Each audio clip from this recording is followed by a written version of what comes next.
Good evening, and welcome back to another episode on Relentless Pursuit of Purpose, where our goal is to help everyone enter into a confirmed, confident, and eternal relationship with the source of all life and purpose. If you have not already done so, please make sure to hit the subscribe button so that you never miss a video or an interview such as we have tonight. I'm pleased to be joined by my guest, Dr. Hugh Ross, who probably needs no introduction, but Dr. Ross, can you just tell us a little bit about what you do and your organization? Well, my PhD is in astrophysics, but I've also served as a pastor for 48 years at a church between the Jet Propulsion Laboratory and Caltech. And it was 38 years ago that I founded Reasons to Believe, which is an organization that's committed to integrate God's book of nature with God's book of scripture and use it as a tool to bring skeptics around the world to faith in Jesus Christ. Amen. Thank you. Thank you for sharing that. All right, everyone. So we are discussing a couple of chapters that Dr. Ross contributed to this book, The Testable Faith, which is actually an anthology, as I learned from Dr. Rana. And actually, it says on the book from you, Dr. Rana, Ken Samples, and Jeff Zwirnick, who we're also going to have on the channel at some point. And, you know, I know this is normally given away when you guys go speak. I believe maybe they can call into the Reasons to Believe and get a copy. I'm not sure. Yeah, you can get a free copy by calling in. Oh, okay, great. Yeah. Even better. Yeah. So if you haven't got it, and if you're looking for kind of an introductory level, well, not introductory level, but introductory as far as size, it's a little over 100 pages, but it's going to give you a good synopsis of the physical, cosmological, biochemical, and even philosophical support for Christian worldview. Okay. With that being said, I want to go ahead and jump right in to some things that you wrote in your chapters. The point is largely agreed upon at this point, that the universe is not eternal, as Kant and others suggested, as you write. So how does our understanding of some of these words that you listed in one of your chapters, like bara, dasha, yasa, haya, natan, how do those words help us confirm what we now know, that the universe is in fact finite? Well, if you were to go back to the 19th century, the predominant worldview amongst scientists was that the universe was eternal. And this is in direct contradiction with the Bible that says that, no, it has a beginning. And if you look at the very first sentence in the Bible, in the beginning, God created the heavens and the earth, you'll see that phrase, the heavens and the earth.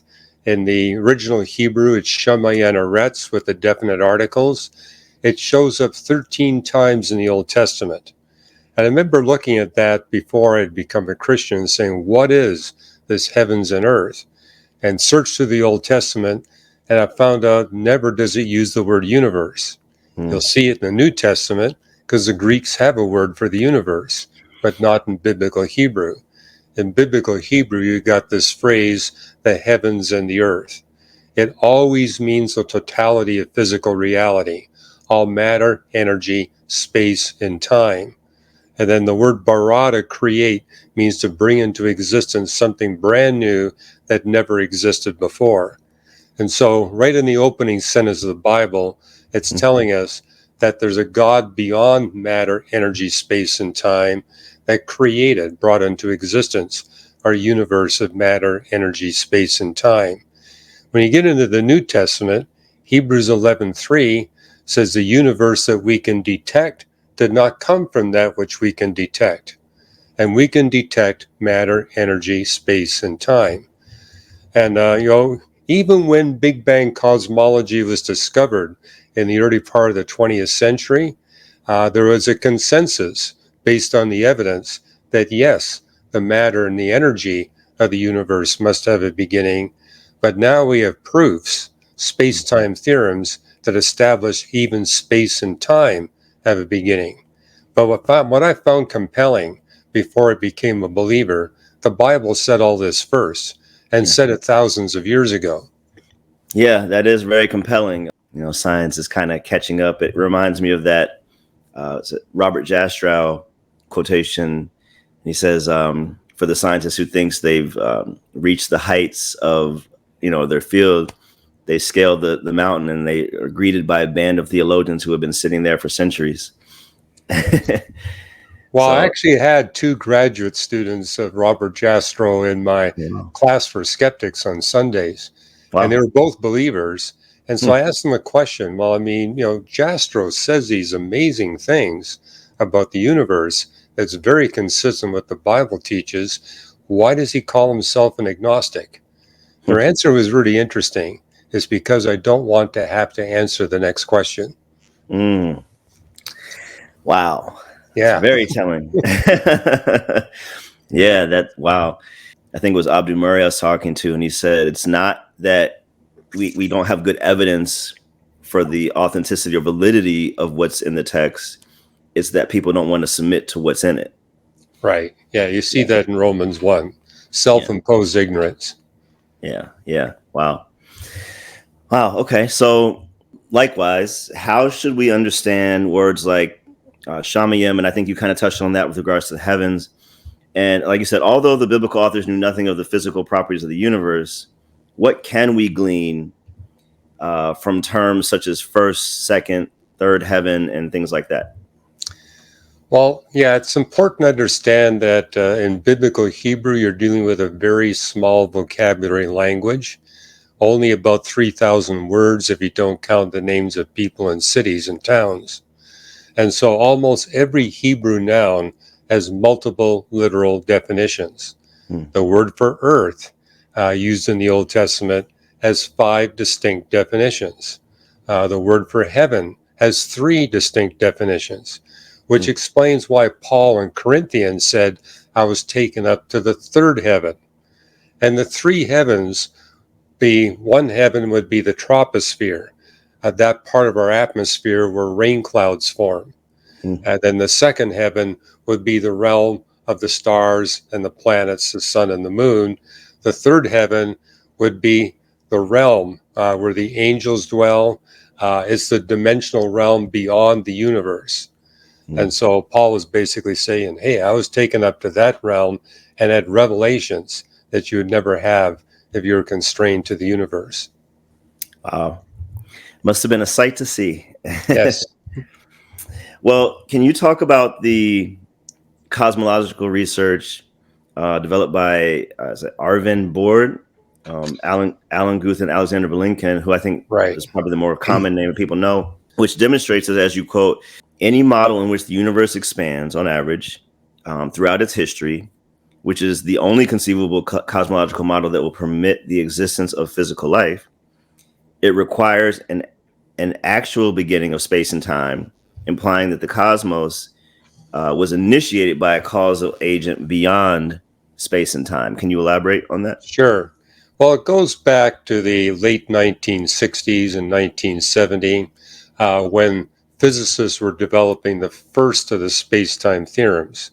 And this is what elevated Stephen Hawking to worldwide fame. Along with Roger Penrose, he published the first of the space-time theorems, which basically stated if the universe contains mass, and both of us are living proof that it's got to contain mass, and if general relativity describes the movements of bodies in the universe, then space and time must have a beginning. Space and time must be created. Now, that caused quite a stir in the community of physicists and astronomers. If space and time have a beginning, that implies an agent beyond space and time who created everything. And that's really the Christian God, because the gods of the Eastern religions create within space and time. The God of the Bible creates independent of space and time. And so non-Christian scientists immediately recognize the biblical implications. And so for decades, they sought to find loopholes around these space-time theorems. In particular, Arvin Bourdet and Alexander Belinkin devoted 10 years to trying to find some way where you don't have this space-time beginning.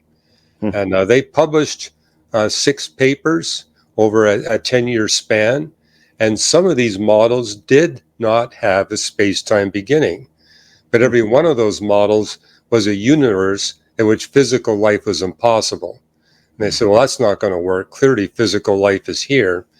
And that led them to produce what's now known as the Borde-Guth-Vilenkin theorem, the one that you were citing, in which they said, even in an inflationary universe, because there is growing evidence that there was an early inflation event in the history of the universe, where the universe expanded about 1 million times faster than the velocity of light. And they said, all conceivable inflation models of the universe are still subject to the space-time theorems. And it was Alexander Vilenkin who described himself as an agnostic. He said, there is no escape. Cosmologists must face the problem of a space-time beginning. And of course, that problem is it requires an agent beyond space and time that creates the universe and then designs it for human life. Yeah, the interesting thing, I guess, is Christian or atheist, we're looking for the same. Well, we're looking for a similar thing. I just think the thing we're looking for makes more sense, if that makes sense. So we're either looking for an uncaused first cause, which is personal, or one that's non-personal. Is that accurate? Well, the very latest books written by atheist physicists and astronomers, they will not say that they believe in God, but they do concede that there must be an agent beyond space and time that created everything. Wow. So they're effectively deists. In fact, even Lawrence Krauss has stated in his book, we cannot take deism off the scientific table. The space-time theorems are that compelling. And so the real battle now, the real debate is this agent beyond space and time a personal being, like the Bible declares, or is it just some non-personal entity that brings the universe into existence? So deism is already accepted. The real challenge is, okay, are we talking theism as opposed to an impersonal deistic God? Wow. I didn't realize Krauss had even said that. That's pretty amazing. Yeah, I quote, put it in his book, A Universe Out of Nothing. Wow. Page 173, if you want to check it out. I absolutely will. Wow. Okay. Well, so let's stay in Genesis for a second. What is your understanding of Genesis 1 and 2, this hotly contested passage, I should say, Genesis 1:1 and 1:2, I guess. And how do you see a misunderstanding or potential misunderstanding of that verse causing unnecessary attacks on Genesis? And I'm speaking of Christians advocating for stuff that's causing unnecessary attacks on us. And then more broadly, can you help us understand a verb such as created being in the perfect tense for all these English majors out here?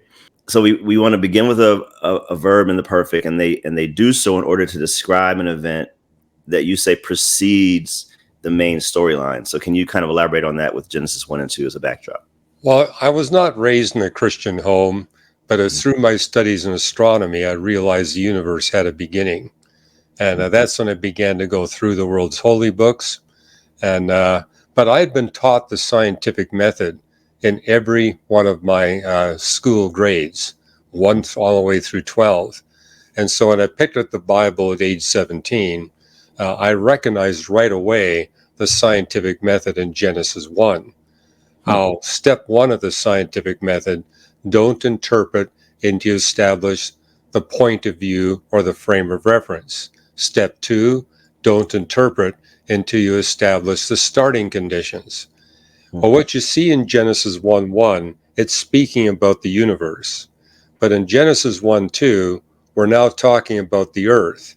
And it says the Spirit of God was hovering over the surface of the waters of planet Earth, which told me that the 6 days of creation are to be interpreted from the point of view of an observer on the surface of the waters below the clouds, not above the clouds, but below the clouds.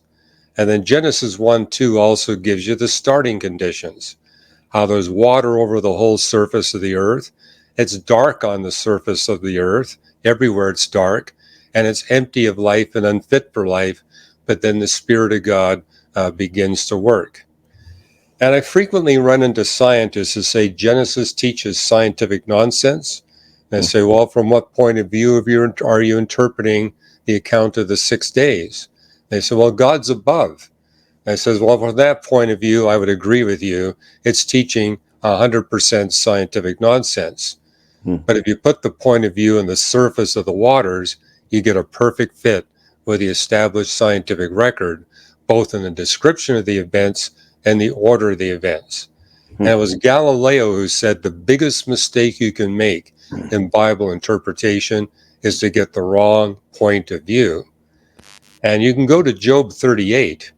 It actually is an affirmation of that point of view, because it tells us in Job 38 that God had blanketed the seas with clouds that kept the seas dark.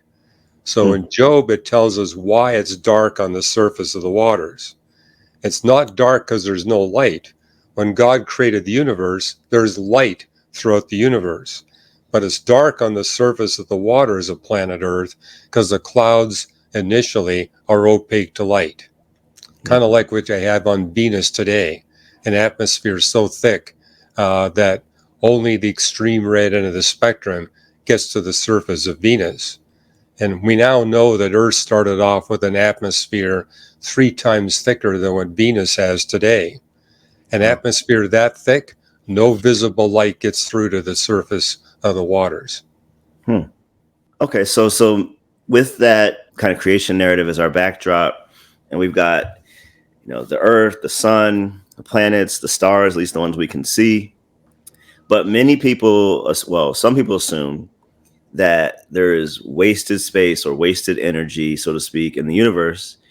And you write, anyone who hasn't had the privilege of studying astrophysics, which is most of us, may not realize that the universe must be as massive as it is, or human life would not be possible for at least 2 reasons. What are those 2 reasons? Well, the mass of the universe determines what elements you get in the periodic table. So the universe begins with only one element, hydrogen. And in the Big Bang creation model, the universe begins infinitesimally small and nearly infinitely hot. But God created it with a property of ongoing expansion. And as it expanded, it cooled. And so for about 20 seconds, between 3 minutes and 4 minutes after the cosmic creation event, the universe passed through that temperature range where nuclear fusion can occur. And so the fusion of hydrogen to helium takes place between about 150 billion to 17 billion degrees centigrade. And so if you make the universe less massive than what it is, it will expand so rapidly from the cosmic creation event that it'll only spend a couple of seconds in that temperature window, and therefore not that much helium will be fused into helium or from the hydrogen. Make the universe more massive, it will spend more than those 20 seconds in that temperature window, and you get much more helium being fused from the primordial hydrogen. In the universe in which we live, about 25% of the hydrogen got fused into helium. And it's that mixture in future stars that produces all the elements we see in the periodic table. But if you had the first stars forming with less helium than would be the case in our universe, then future stars would not be able to take that mixture of hydrogen and helium and fuse any elements heavier than helium, which would sure make passing a chemistry class easy. You'd only have hydrogen and helium, Right. and only 3 possible molecules, but there'd be no carbon, there'd be no oxygen, nitrogen, no phosphorus, no possibility for life. On the other hand, if the universe were slightly more massive than what we observe, then so much helium is made during those first few minutes of the existence of the universe. When future stars form, they quickly fuse all the light elements into elements heavier than manganese. And once again, you got a universe that has no carbon, no oxygen, no nitrogen, no phosphorus, and no possibility for life. And if you were to ask me, to what degree do you have to fine-tune the total mass of the universe to get the elements we need for life? You would have to fine-tune the mass of the universe to about 1 part in a quadrillion, quadrillion, quadrillion, quadrillion. So it has to be extremely fine-tuned in order to get the elements, especially to get the elements to make advanced life possible at any time in the history of the universe. So yes, if the universe had fewer than 2 trillion galaxies, we wouldn't be able to exist. Wow. And those 2 trillion galaxies made up any more or less than 0.25% of all the stuff of the universe, we wouldn't be here. We wouldn't be having this podcast. Wow. The universe has to be exactly the mass that it is for life to possibly exist. And the universe has to expand at the just right rate to get the stars at the just right distance apart from one another where advanced life is possible. So the size of the universe also must be fine-tuned. So a follow-up question: with all the search for aliens and other life and other planets and all those types of things, and you and I have talked about this before, if the totality of this universe is the smallest to make one Earth, I don't know if you can put a probability on it, but what's the probability or likelihood of finding another Earth anywhere else in any galaxy? Well, if you got 2 trillion galaxies, where each galaxy has 1 or 2 or 3 or 400 billion stars, you got a lot of planets. Yeah. So we're looking at least a trillion planets in the observable universe. And there are astronomers out there who say, well, with that many planets, surely a bunch of them have to be just like Earth. Well, we've been looking for Earth-like planets. Yeah. I mean, we found the first planets outside of our solar system in the early 1990s. And today we've discovered and measured 5,600 planets outside of our solar system.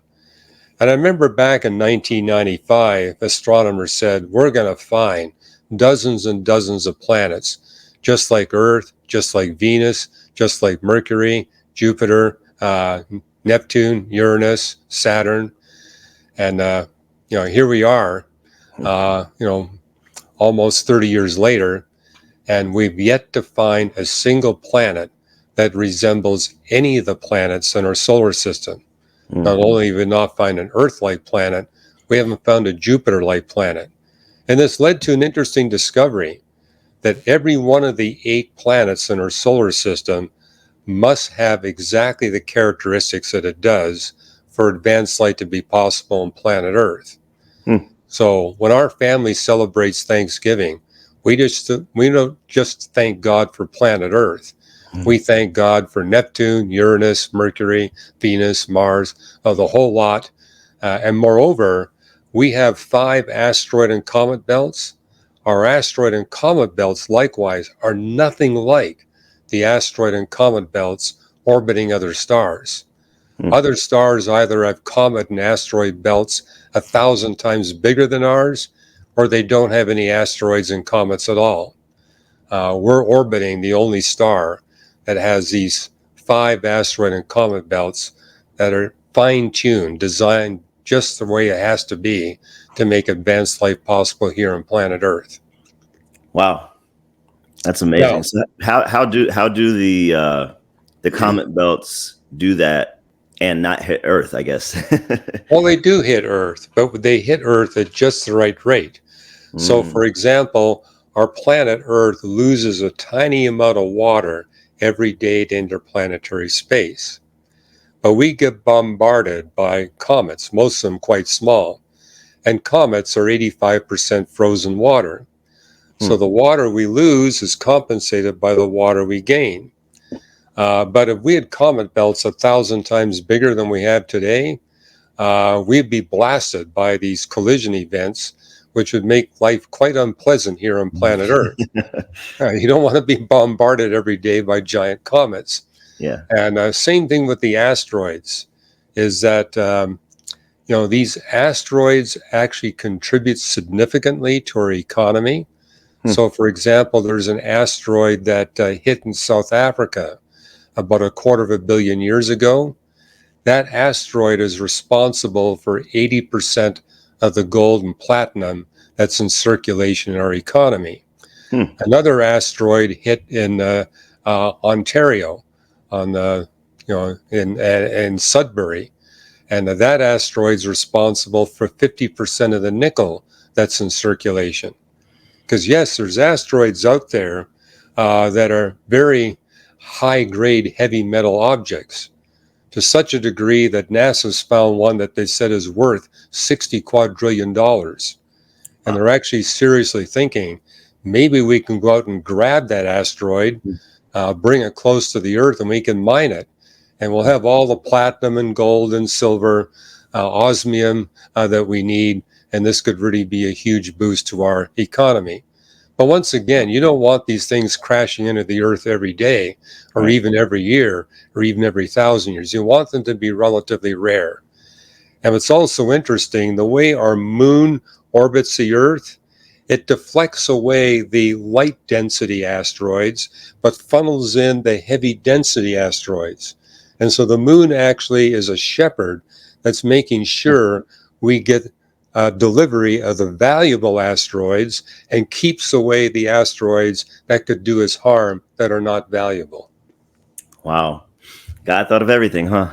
He really did. Well, so one more follow-up question on that. I think Frank Turk in his book, that Jupiter acts as a sort of cosmic vacuum cleaner, and as far as blocking the bigger things from Earth.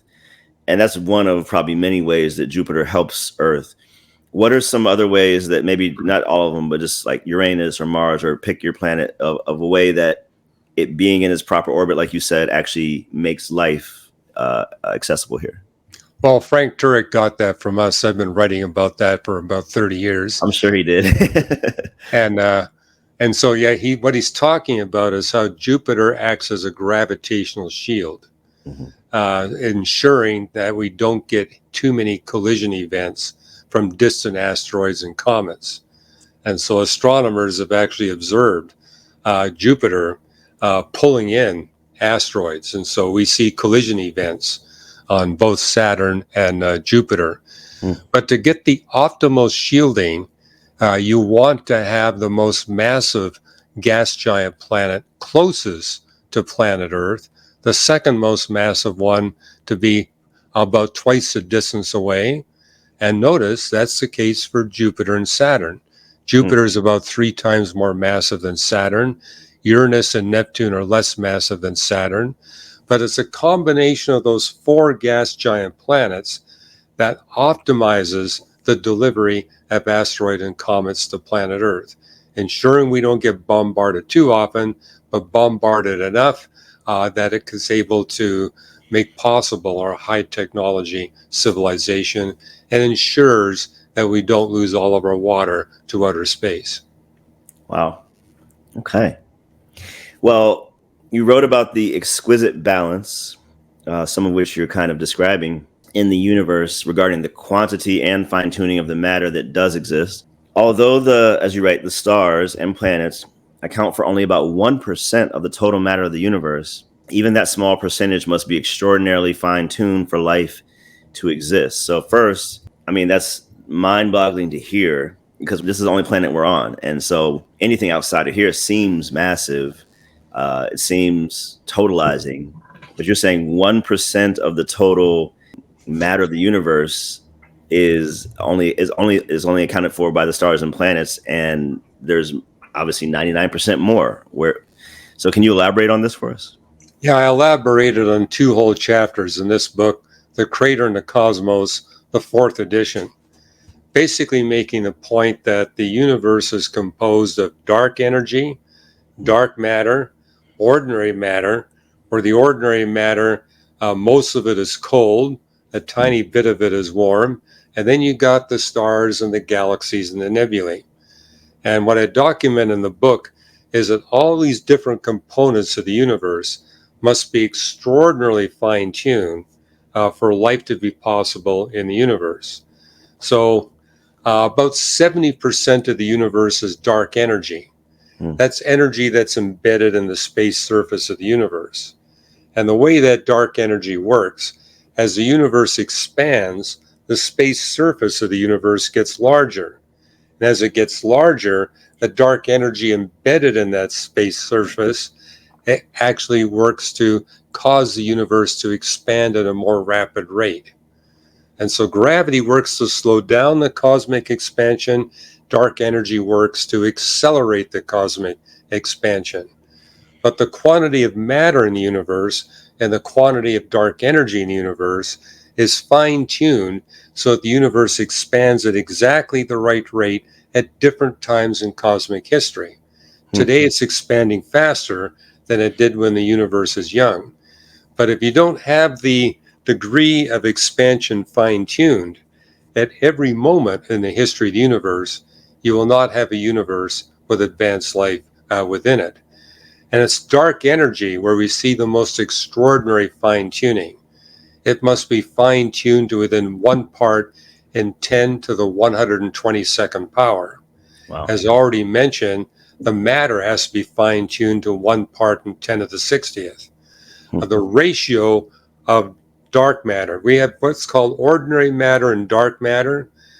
Ordinary matter, that's matter made up of protons, neutrons, and electrons. It is the property of strongly interacting with photons. Dark matter is the opposite. It does not interact with the photons, or if it does at an extremely weak level. And we have about 5.5 times as much dark matter as we have ordinary matter. That ratio has to be fine-tuned. And then how much of the ordinary matter is hot compared to cold, that has to be fine-tuned. It's fine-tuning all the way through. And just looking at dark energy, 1 part in 10 to the 122nd power, we can compare that with a very best example of human design. I mean, we've made some amazing machines, amazing instruments. The James Webb Space Telescope, the gravity wave telescopes that we've built, the CERN Hadron Collider, the Large Hadron Collider. You know, these are incredible designs that we humans have been able to come up with and actually engineer and build. But if you compare the epitome of human design achievement to what we see in dark energy beats us out by a factor of 10 to the 97 times. In other words, the fine-tuning we see in dark energy is 10 trillion times better than anything that human beings have ever pulled off. This is significant because what it tells us is that the causal agent beyond space and time must be a personal being, because its degree of fine-tuning requires knowledge, intellect, creativity, and care, and those are attributes of a personal being. But this personal being manifests those attributes at degrees that are orders and orders of magnitude beyond what we human beings are capable of. So another way of putting it is, you know, I've actually had the privilege of working with the physicists at Caltech and MIT. These people actually designed these gravity wave telescopes. What we see in dark energy is that the creator of the universe, at a minimum, is 10 trillion times more intelligent than those physicists in MIT and Caltech. And you and I both know they're not stupid. No. They're amongst the most brilliant humans on the planet, but they pale in comparison to the intellect, the knowledge, the creativity, and certainly the funding that we see behind the creator of the universe. That's important because only the God of the Bible, amongst the gods of the religions of the world, is that powerful and that intimately involved with his creation. Well said. Well said. Just to play devil's advocate for a minute, because I can hear someone saying, well, we can grant the fine tuning of dark energy that it's necessary for our life. Why couldn't it just be there? Why can't it just be present? And then that the long period of time that everyone throws out. Then after that period of time, this dark energy that was not really doing anything, something happened, reactions happened, and here we are. Well, we do observe that the laws of physics have not changed. See, in astronomy, we're ignorant about the present, but we can directly measure what happened in the past because of the finite velocity of light. So as we look at nearby astronomical objects to the most distant objects, we can measure the laws of physics over a time span of 13.5 billion years. They've never changed. Incidentally, the Bible said it first. It's in Jeremiah 33, it's in Romans 8, it's in Genesis, it's in Revelation. So thousands of years ago, the Bible told us the laws of physics have not changed, which is actually the basis for modern science. Why do science if the laws of physics are changing? You wouldn't be able to trust anything. Right.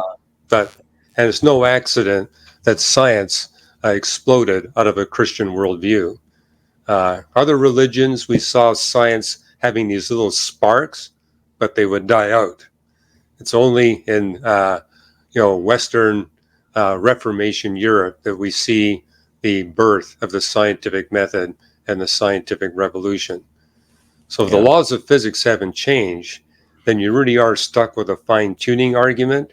And moreover, dark energy is only one of over 200 different features of the universe and the laws of physics that show a degree of fine-tuning greater than anything we human beings are capable of manifesting. And when you look at our galaxy and our planetary system, we see over 1,000 different parameters that have to be exquisitely fine-tuned. And I think what makes the fine-tuning especially compelling, it's fine-tuned to simultaneously serve and meet over a dozen distinct purposes. In other words, God not only created the universe to enable we human beings to exist in the universe, he designed the universe to be a tool to eradicate all evil and suffering. People ask me, why dark energy? Why thermodynamics? Why electromagnetism? Why the law of gravity? What I wrote in my book, Why the Universe is the Way It Is, all these laws of physics and characteristics of the universe need to be fine-tuned so that God can efficiently and rapidly eradicate all evil and suffering. And so what it tells us in the Bible, God began his works of redemption before he created anything at all. This implies that everything that God creates is designed to make possible the redemption of billions of human beings. And that's the theme of my latest book on fine-tuning. Believe it or not, I've written 7 full-length books on fine-tuning. This is the latest one, Designed to the Core, where I basically make the point. Every component of the universe and every event in the history of the universe serves a purpose in making possible the redemption of billions of human beings. In fact, I now share with my secular peers. I say, look, I know you're not a believer, but if you will do your scientific research from a biblical redemptive perspective, it'll make you a more successful scientist. Give it a try and see what happens. And by that means, I actually encourage them to say, maybe there's something to Christianity. Maybe there's something to the Bible. Maybe I better check this out. Yeah, I would encourage them as well. So that's another quote from you. It says, as it turns out, life requires that 5% of ordinary matter be bright and 95% dark, as you're talking about. But ordinary matter does not add up to enough mass to generate the required expansion history of the universe. So I know you've alluded to some of this, but can you just elaborate on that, specifically regarding the expansion of the universe? Yeah, the right ratios are it's about 85% dark matter and 15% ordinary matter. The ordinary matter makes up a little less than 5% of all the stuff of the universe, but that's because 70% of the universe is dark energy.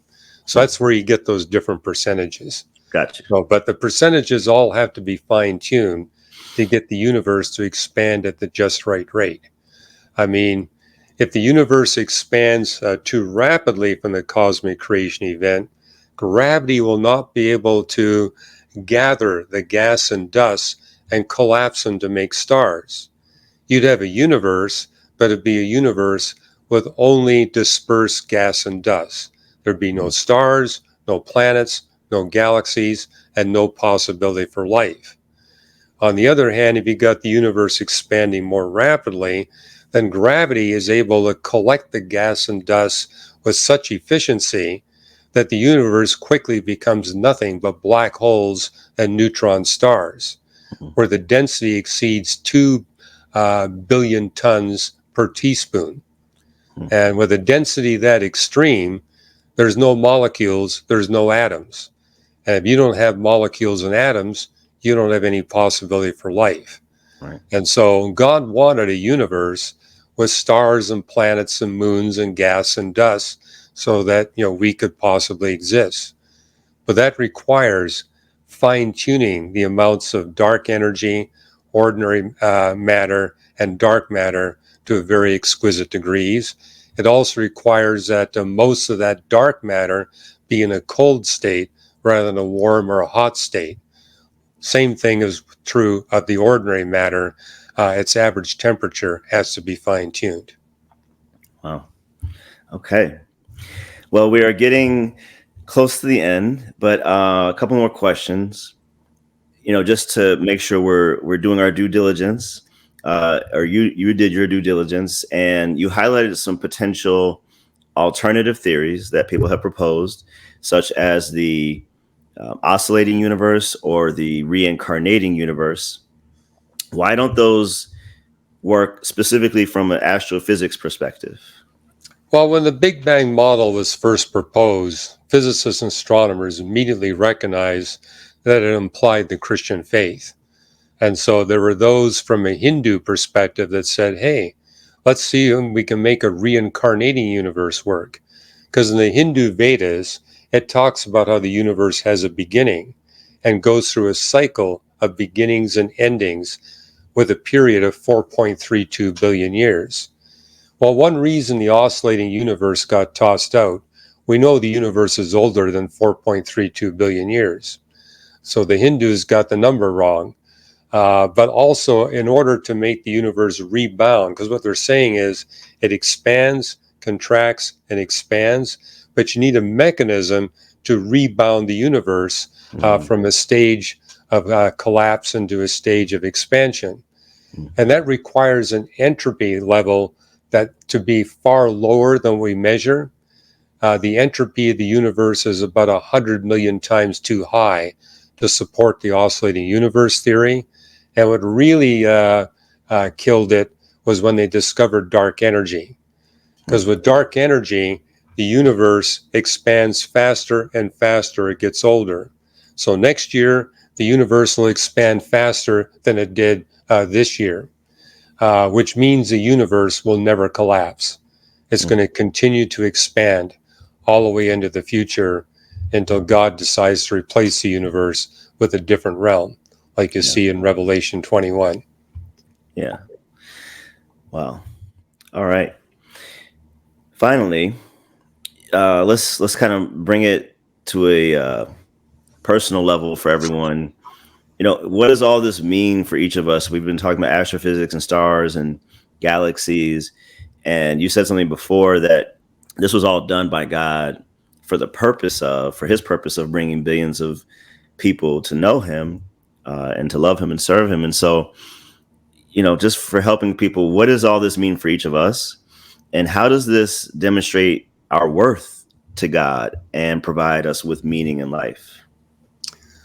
Well, indeed, God created the universe as a tool to make possible the redemption of billions of human beings. And first of all, just look at what he did for us. He didn't think it too expensive to make a universe of 2 trillion galaxies, where that only makes up 0.25% of all the stuff of the universe. And he didn't think it was too much effort to fine-tune that universe throughout 13.8 billion years to prepare for us a beautiful home that we can live in and enjoy. So this tells us that there's a God out there that's incredibly generous and very caring in the way he fine-tuned everything meticulously over billions of years, over the extent of 2 trillion galaxies, so that we can live on this planet. Then to realize it's also been designed so that we can be delivered from our propensity to commit sin and evil. And then realize, hey, Christianity, it's a 2 creation model, not a 1 creation model. I mean, that's what I noticed. I looked at the different religions of the world. Hmm. The heavens I saw in the Eastern religions were something I could visualize within the physics I understood.